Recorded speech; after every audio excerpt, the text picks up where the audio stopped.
Oh, what another gorgeous basket from Shea for their 59th point. There's 11 minutes left in the third. He's baseline, turnaround fadeaway. Just, I mean, it just looks so smooth. It hits off the front iron, boom.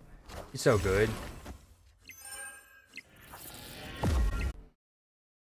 Little PMV. The Thunder are up 13. That looked like a travel by Nimhard. They don't call it. And then they don't also call a foul on the Pacers either, it looks like. And Siakam gets a free basket. I lost Red Skull. They lost Meek. Soul Rider forever. Oh, damn. So the ball swings to Miles Turner, who has, I think if it wasn't Shet or maybe Wemby closing him down, I think he shoots that. But Miles Turner catches it on the wing, sees Shet closing him down, doesn't shoot it. Oh, of course. We get two. I'm playing against a discard opponent, and we get two discard locations out of all of the locations in the game. That's kind of wicked.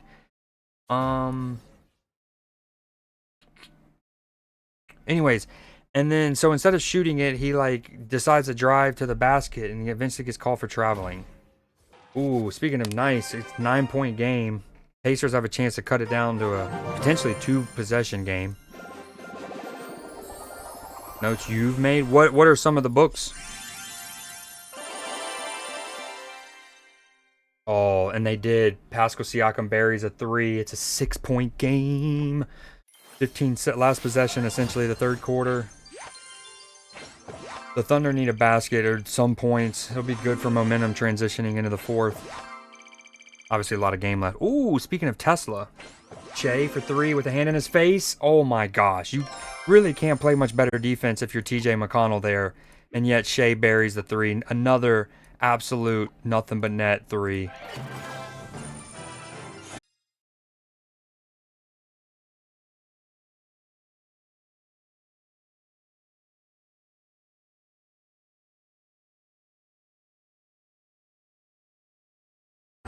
At 3, making it 9 right before half, or right before the fourth.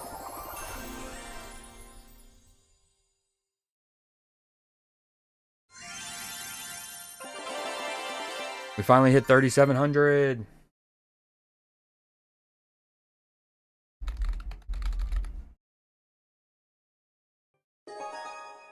Ooh, that was a good net crack. That one felt real nice.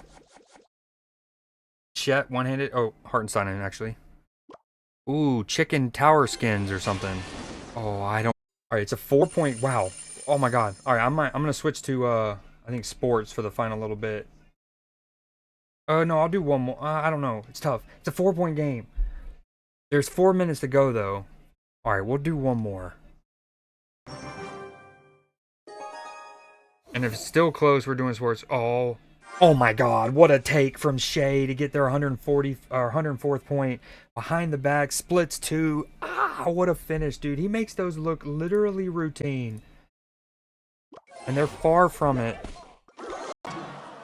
But Shea with 32 already.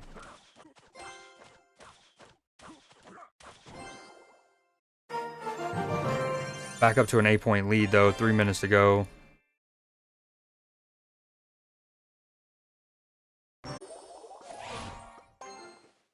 7-point game, 3 to go.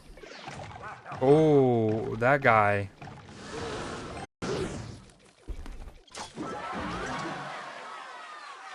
Three-point game. Oh my God, perfect timing. Oh, great help defense. Surely that was a foul though. They're not gonna call it. It's a 3-point game still. The Thunder are up 3. What's his name just had what looked to be a legit take to the basket, and he got mauled, and nothing was called. Now it's a 5-point game, a minute and a half. Oh, and then the Thunder. Damn, things are getting wicked. Actually, that's great defense, and maybe a phenomenal no call. That's my bad. Lou Dort goes straight up, absolutely perfectly. That's a great no call.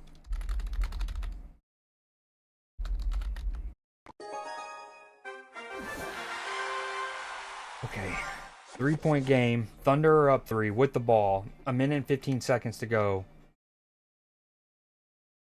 Shea with the ball at the logo. Gonna get the screen and go to his left. He's gonna take it all the way to the rim. Oh, great block from Siakam. It looked like it was gonna be a trademark Shea finish. Ooh, we got a 2-point game. I mean, a 1-point game.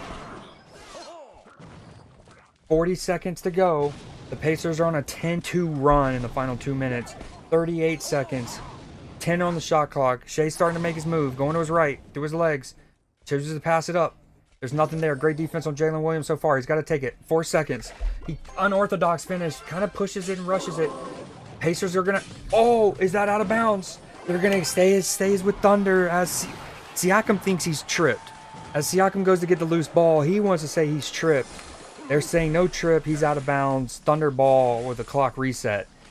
So there will be... If it stays with the Thunder, it's a 22 seconds on the game clock with 14 seconds on the play clock.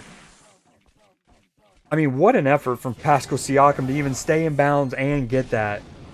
You can argue he's fouled there. He gets the ball. When would he call for a timeout? His left hand does hit inside.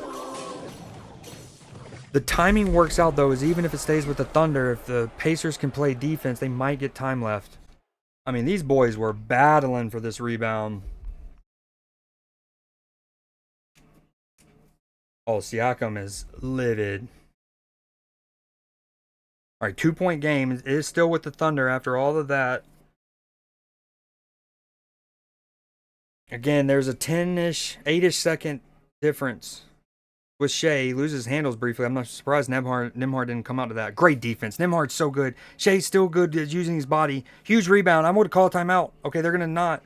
They have one timeout. I don't know why Carlisle didn't call that. That might have just cost his team. I mean, I know they go on the...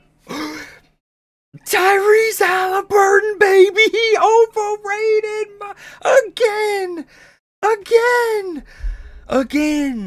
Again, if I'm Carlisle, though, after the rebound, I'm definitely calling a timeout. That was a frantic, and they had to just get up, and he had to... But he does it again, dude. Wow. A great defense from Nembhard. I mean, he has been an unheralded star in this run. Obviously, Halliburton gets all of it first. Then Pascal Siakam as a former champion, okay? Turner's incredible, right? And then, dude. Naismith with his big shot against the Bucks? I think he had a game winner. But Nembhard is good offensively, incredible defensively. He takes the hardest assignment every night, clamps on Shea. But you also notice at the end of that, Shea gets a good shot off. He's actually kind of surprised he missed, right? And that goes to about how good Shea is at using his body to create separation, yada yada, because Nembhard is clamped on him and he still gets a good look. Halliburton says, I don't need a timeout, coach. We are the Pacers. We put the pace in our name. That was filthy, dude. Now they're showing a compilation of his game winners. I don't even know what the number is now, but I know about a month ago I saw the stat that at the time he was 10 for 11 on baskets to either tie or win a game in like crunch time, final 2 minutes of fourth quarter overtime. This season alone, crazy. I forgot it was a 1-point game. That's actually to take the lead. I'm an idiot. That's to take the lead. There's 0.3 seconds left, which is literally about as the like minimum amount of time or whatever that you would need to actually humanly catch and get a shot off. They'll probably try to design something to get a look at the basket. One of those off the ball screen. You essentially kind of alley-oop it towards the rim from your inbound and hoping you can just catch and touch it. How about this, though? Shout out. Okay, so the Indiana Pacers are up 1 in the first game of the NBA Finals. Their first time, I think, ever reaching the NBA Finals. If not, it's their second. They've never won it. You're in a crunch time. They just show the Pacers' little huddle there in this timeout. And there was there's a woman coach on Indiana Pacers, right? There's women coaches all over the league. Becky Harmon was obviously brilliant for years with the Spurs. But it's the fact that she was the one leading, like crunch time, 0.3 seconds to go, and she's the one. Now she might be the like specialist in ATOs after timeouts and like defensive structures on how to switch and play these kind of situations. But it's kind of dope to see that she was the one literally leading the charge, and Rick Carlisle and all the players are listening to her. Super dope to see. 1 point game again. They'll try to get it, or it's gonna have to be a quick catch and shoot or something at the rim.